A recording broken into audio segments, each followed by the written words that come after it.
everyone, my name is BukkyNG. Welcome to my class. Today we'll be talking about savings and how it helps you to achieve financial stability. The first thing I would want to touch on is the fact that savings, just like spending, is a habit. It's a habit you need to cultivate, it's a habit that you need to work on, and it takes a while, maybe even forever, to be able to develop the best savings habit and for your savings to also be able to translate to investments and securing your financial future. When we say savings is a habit, what it essentially means is that you become intentional about your finances, you become intentional about how you deploy your income. Now, some people feel like already they are struggling even without saving, without investing, the money that they get is already not enough for their day-to-day spending activities. And then somebody is saying save, invest, and you're like, what are these people talking about? I would say that there is no time in anybody's life that you actually feel like you have enough money.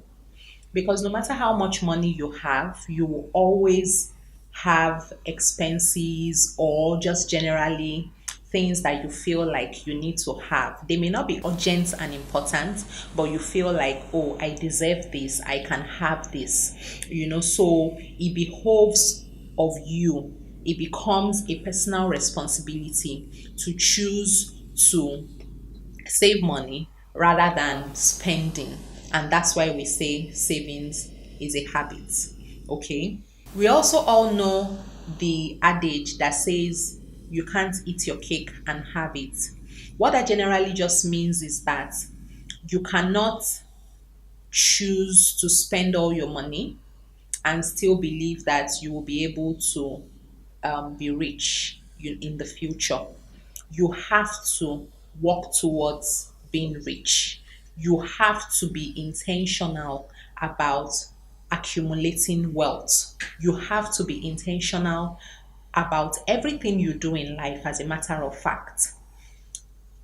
I acknowledge that in Nigeria, saving money is very difficult, particularly because we live in a country where the cost of living is constantly going up.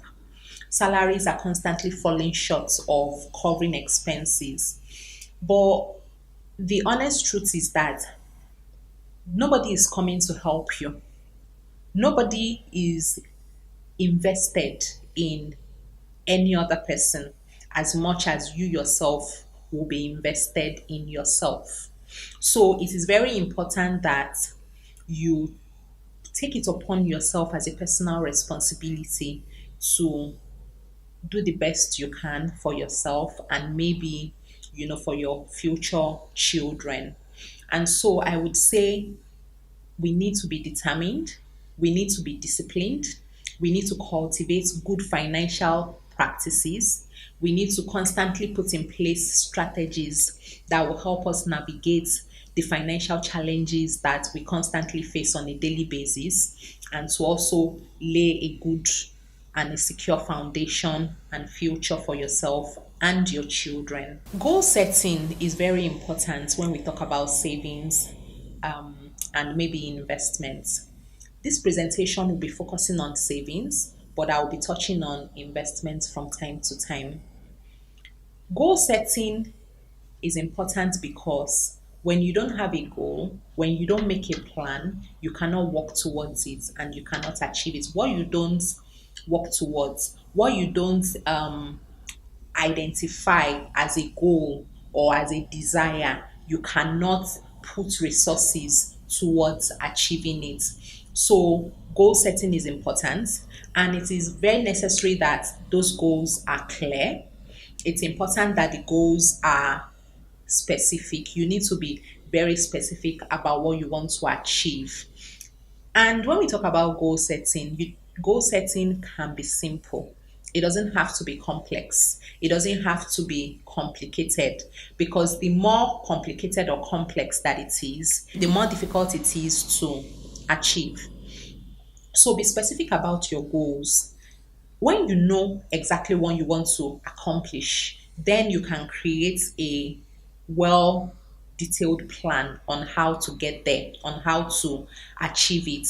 When you have vague goals, it can lead you to procrastinate, and it can even cause a lack of motivation because you don't really know what you are working towards. Your goals also need to be measurable, which is that you can track your progress. It helps you to be efficient when your goals are specific, when they are measurable. You can hold yourself accountable to you can hold yourself accountable. You can quantify your progress. It's it's very clear, it is very easy to track where you are on your journey to where you are going to. And you are also able to make necessary adjustments along the way. Now, your goals also need to be achievable. Do not set unrealistic goals. Do not set unattainable goals. While it is good to aim high, setting goals that are too ambitious can lead you to frustration and discouragement. So, you need to start small. You need to have manageable goals. That helps you to build confidence, and over time, you are able to set larger goals and achieve it in the long run. So your goals need to be measurable, your goals need to be specific, your goals need to be clear, and then your goals also need to be relevant, in the sense that if your goals are not relevant to where you are in life at that moment, let me give an example. If you are just starting your career, but then your goal is to own a home. Owning a home requires that you have some sort of down payment, especially when you want to get a loan to buy this home. And so, if you do not have a down payment, you cannot get the loan, because any bank would always require that you put down an equity contribution. And given that you have just started your career, then except you have gotten a windfall from your parents or some sort of savings that your parents have put in place for you before you started working, then this goal is not relevant to your station in life at that point in time. So maybe what would be more relevant to you at that point in time would be working towards maybe a master's program, or getting more education. You want to go back to school, you want to start a new course, something that that at that point in time you can easily work towards it. Maybe in a year's time, you feel like, based on whatever your income is at that point in time, the goal is something that you can achieve. But when you set a goal that is too ambitious and is not relevant to what you are doing at that point in time, the likelihood that you will fail is higher. And failing at a goal means that you may not be able to summon, that motivation to start again. So your goals also need to be time bound. Time bound meaning that you have to set deadlines for whatever your plans are. Usually, I would say that when you're setting goals, you need to write them down. Even the Bible talks about, you know, setting goals and making it plain. Write down your goals. And as you are writing them down, as you are itemizing them and writing them down, you can also put deadlines for all of those goals. What that helps you do is that you prevent procrastination, you are able to stay on track, and you don't give yourself reasons to postpone those plans. Because being able to achieve any of these goals, let's say the first goal on your plan, once you achieve it, it gives you a boost. It makes you happy. You are able to gather that motivation and the momentum that you require to then achieve the second goal, and then you keep going. Apart from goal setting, another thing that is important in the journey of savings is budgeting. It's important that you adopt both an annual budget and a monthly budget. What this helps you do is to maintain financial responsibility and to also achieve your goals. You can start by creating a budget that outlines your monthly income and also your essential expenses. The idea behind having a budget is that you are able to, after factoring in all your expenses, ensure that you have a balance that can go into savings. So this is really the goal of the budget session, that you understand where your income is coming from, and that after factoring in all your expenses and maybe even putting aside some money for emergencies, you are still able to save. The rule of thumb for budgeting usually would be a 50, 30, and 20% budgeting rule. And what this means is that for needs, usually we would advise putting aside a 50%. So 50% of your income should go to your needs, 30% should go to your wants, and then 20% to savings. And what this does for you is that you don't feel like you are under pressure to save, because you are still able to meet your needs as much as possible. Even have some of your wants, which are maybe urgent but not important, or sometimes not even urgent and important, and then you are still able to save. The challenge I feel like a lot of people experience is that they have a goal for what they want to save, but they feel like it has to be quick. Oh, I want to have 1 million in savings, but you don't want to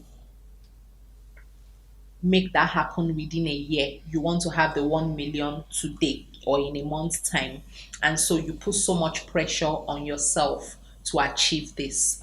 The items that come under your needs would be housing, rent, food, groceries, transportation, and then some bills and utilities. Under wants are things like dining out, shopping, entertainment, and even travel. And under savings, we have emergency funds, and we also have loan repayments. Peradventure, you have some loans that you've taken out for one purpose or the other. And so the 50, 30, 20% budgeting rule, really, the idea is to help you keep yourself on track, but still be able to have a good quality of life. Budgeting tools that you can employ towards having an actionable budget is that you, one, take out time to write down how much you earn, what your expenses are, because what this does is to give you a snapshot of your cash flow on either a monthly basis or a yearly basis. Then you are able to look at those expenses and identify the ones that are not, the ones you can do away with, really, and then the ones that are very important, you know. And to do a budget, it doesn't really need to be a complicated approach. It could be using an Excel. There are some smartphone apps that can help, and it could even be with pen and paper. These budgeting tools just offer different approaches to tracking your money with varying degrees of flexibility. So you can choose whichever one works better or works best for you. Before I go further, I want to reiterate the points that we've already established. We talked about goal setting. We've also talked about budgeting. Now we're going to be talking about exploring additional sources of income. In today's world, where a lot of people are able to work online or even have multiple jobs at the same time, there's an opportunity for everybody to build up their savings by supplementing their income. So, whether you are single or married, relying solely on a 9 to 5 job may not be enough for you to achieve your financial goals. But there are a lot of opportunities that you can exploit to make extra money and also improve your savings on a monthly basis. Some of these opportunities are freelancing. You can leverage your skills or talents as a freelancer. There are a lot of platforms that connect freelancers with clients that are seeking different services. And knowledge is never wasted, knowledge is never lost. So even if some of these sources of income are not things that you learned in school or things that you know about, you can learn about them. There are a lot of free courses, free online courses that can teach you what you need to know. There's also what is called the gig economy, meaning that platforms like Uber, Bolt, food delivery services, they all offer flexible opportunities to earn money on your own schedule. So you can choose to spend the morning doing one job and then spend the evening doing another job. Whatever your work schedule would allow, you can achieve anything you want, and you can make extra cash from all of these sources and also achieve all your long-term plans. There's also rental income. So peradventure you own a real estate property and you can divide it into maybe a living area and also another area where you can rent out to another person to live, or maybe even for a commercial purpose. This is also another source of income for you.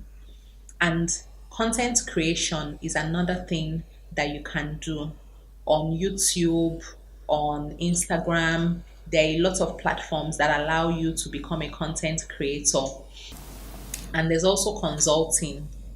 Based on maybe your years of experience in the past, you can choose to become a consultant to people. So you can add this to your 9 to 5 job, and this is actually also something that you can do on the weekend. There are a lot of these businesses or additional sources of income that you can actually do on the weekend while you focus on your 9 to 5 during the week. So, consulting is also another opportunity that you can use to make more money.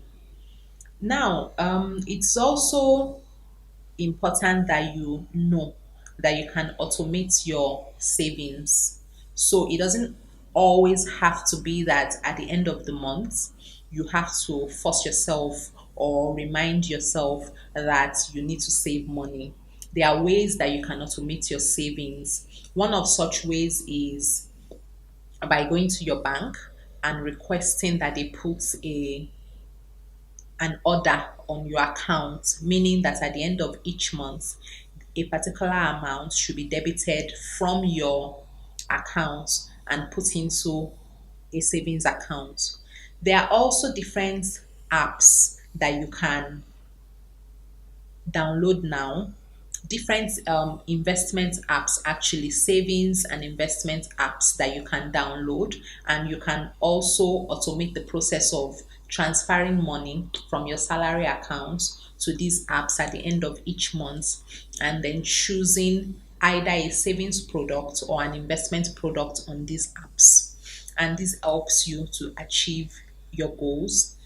This is not a marketing presentation, but there are apps like the Piggyvest app, Cowrywise app, our economy app and various other apps that helps you to achieve your goals, especially if you want to automate your savings. And automating your savings has proven to be a game changer for people because savings becomes easier for you when you automate. You don't have to always prompt yourself to remember, and it helps you be consistent. It helps you to be disciplined. It just generally makes things easier for you. I remember when I was young, as far back as when I was in secondary school, I always made sure that I had enough money to bring back home, even at the end of the term, so that during the holidays, I could then use that money to do whatever I wanted to do. And I remember when I went for my NYSC, at the end of that year, I came back home with almost half of what I had earned during the year because I was not just that kind of person that would spend everything that I got. This was because that had been ingrained in me even while I was growing up, not to always spend money that way. And I remember when I started my career, the first thing I did, which is what I had seen my mom do for a long time, was to look for like minded people around me in my office. And we started we used to call it the ajo. So it was like monthly contribution. So every month, as we got our salaries, we would call each other, um, draw a lot to know who would receive the money that month, and then everybody will move money to that person. And so that's how my journey of savings began. Over the years, as I grew in my knowledge of finance, investments, and all of that, the monthly contribution became a thing of the past because what I then used to do was that at the end of each month, whatever money I wanted to save, I would just automatically move it into an investment account. And then that became my life. And I realized that it was better for me because almost immediately my money started growing because I was accumulating interests on that money. Financial stability is a journey. There's no end to that journey in the sense that you keep learning new things, you keep growing in your knowledge of savings and your knowledge of investments. You keep, if you are intentional about it, you keep learning about new things that will help you. And then you realize that after a number of years, it becomes second nature to you. So during the journey of savings, I will always call it a journey because it is a journey. In your financial journey, you would always have setbacks. You will fail along the way because there are some periods when you would have saved money for a particular purpose, but then something comes up that you just cannot ignore or that you just cannot avoid, and then you go ahead and you do that.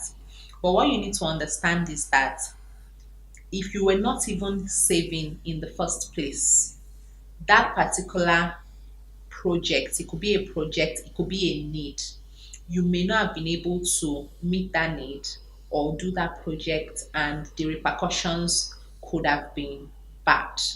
So the fact that you were even able to have the money to use for that purpose is something that you need to pat yourself on the back for and then start again towards what you really wanted to use the money for. The journey of life is not a straight journey. There will be curves along that road. But what you need to do is remain consistent, remain disciplined, remain tenacious, and you would eventually achieve your goals. Now, remember that when we're talking about goal setting, we said the goal needs to be relevant, the goal needs to be achievable. Achievable is very important because when you have a goal that takes too long to achieve, the likelihood that you would fail in achieving that goal is high. But when you set short term goals, medium term goals, long term goals, and you achieve them one after the other, those goals that you have achieved, it moves you towards then achieving or being able to then work towards your long term goals. So you must always break down your goals into short term, medium term, and long term, and that will put you in a better position to achieve your goals, to achieve financial stability, to become wealthy, and to be able to retire early or at whatever point that you want to. It would also help you, peradventure, to even be able to leave something behind for your children if you so desire. And it would put you in a better position to decide how you want to live your life, how to respond even to economic situations around you, because then you're not living out of fear, you're not walking out of uncertainty, you are not living a life of worry, because you know that you have what savings and investment does for you is that it gives you a backup. It's a backup for the future. It's a backup for your future plans, and it helps you live, have a better quality of life. You are able to have peace. Once you've become comfortable with savings and you've been able to achieve a level of consistency in your savings habits, the next thing would be to understand investments and the different investment products that are available for you to grow your wealth. On my website, Bukky.ng, you can find resources on investments that can help you when you get to that point. And we also have sessions that you can pay for, to where you will get personalized investment advice that can help you on your journey to financial success and stability.